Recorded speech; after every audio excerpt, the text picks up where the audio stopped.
Robert Herbe est directeur d'un service d'intervention un peu particulier, le SAMU de l'environnement.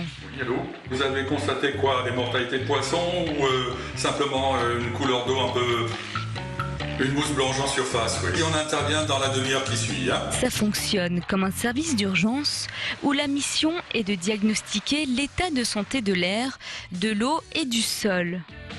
Une méthode développée à l'origine par un médecin de guerre il y a une dizaine d'années. Au niveau des pollutions de l'eau, plus vite on intervient, plus facilement on arrive à détecter l'agent polluant et peut-être même l'origine de la pollution. Et c'est pour ça qu'en définitive, j'étais très emballé par ce concept et on l'a développé.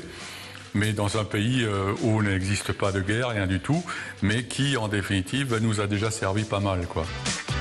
Disponible 24 heures sur 24, le laboratoire mobile intervient surtout le long des cours d'eau trop usés par l'urbanisation, mais aussi par les industries, l'agriculture intensive et l'utilisation à forte dose de produits phytosanitaires et engrais chimiques. Ah, les premières victimes, surtout au niveau de l'eau, première victime, c'est le poisson. C'est l'indicateur privilégié concernant un petit peu la bonne qualité de l'eau.